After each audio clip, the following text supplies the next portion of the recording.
Welcome to A1 Storyteller, where we bring you gripping tales of justice, power, and shocking twists that leave wrongdoers speechless. Today, we unravel a story of arrogance, racism, and ultimate karma.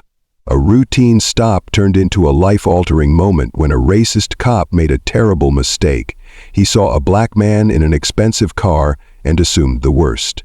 He had no idea that the man he was profiling, threatening, and ultimately opening fire on was none other than a federal judge. A man with the power to end his entire career with a single verdict.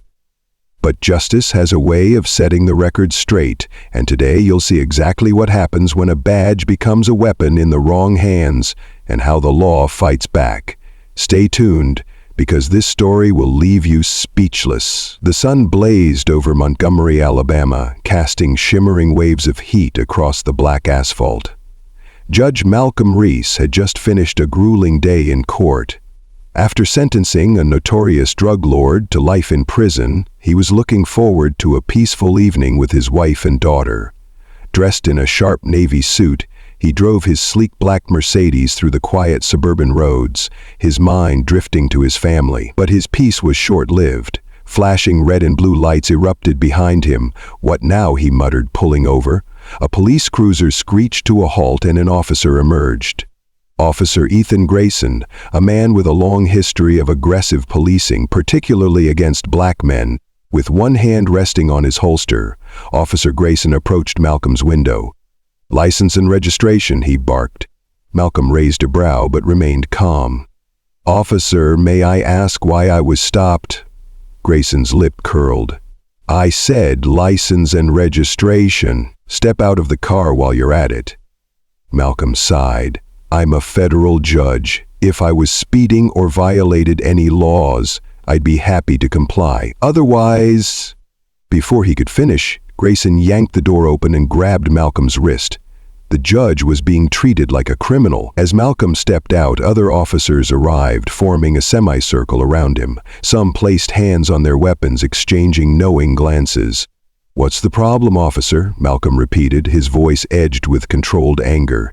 Grayson sneered. "You match the description of a suspect from a robbery."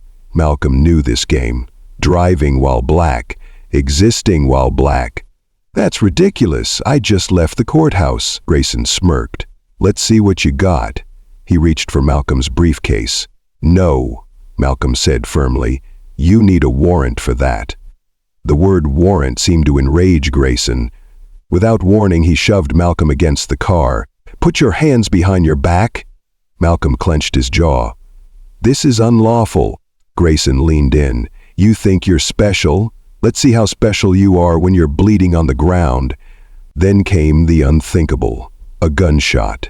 Malcolm hit the ground, his heart pounding. Grayson had fired his gun. Chaos erupted. Malcolm, miraculously uninjured, remained still, his training as a judge keeping him from making sudden moves. He heard voices shouting. Backup had arrived. Then a familiar voice thundered, stand down now." It was U.S. Marshal Terrence Carter. Grayson turned, his face pale. "What the hell did you do?" Carter roared, pushing past officers. He recognized Malcolm instantly. "That's Judge Reese. You just fired at a federal judge," Grayson stammered. The realization hit him like a freight train. The other officers backed away. They had assaulted and shot at one of the most powerful judges in the country. Within hours, the news exploded. Judge Malcolm Reese, wrongfully targeted, assaulted, and fired upon by a racist officer. The governor called for an immediate investigation. Grayson was suspended, then arrested. At the courthouse, Malcolm sat calmly as Grayson was led in handcuffs before him. "Officer Grayson," Malcolm said, his voice like steel, "you are charged with misconduct, racial profiling, aggravated assault, and attempted murder of a federal judge. Do you understand the severity of your crimes?" Grayson trembled. His career was over. This is A1 Storyteller, where we expose injustice and bring you stories that demand to be heard. Today, we saw the power of the law fight back. Officer Grayson thought he was above the law, but he learned the hard way that no one is untouchable. His badge didn't make him invincible. In fact, it became the very thing that led to his downfall. But this story isn't just about one cop. It's about a broken system. A system where racial profiling still runs rampant, where justice isn't always served. If you believe in justice, if you stand against corruption, then let your voice be heard. Like this video, subscribe, and share it far and wide, because the more people who know, the harder it is for injustice to hide. This is a One Storyteller signing off. And remember, truth always wins.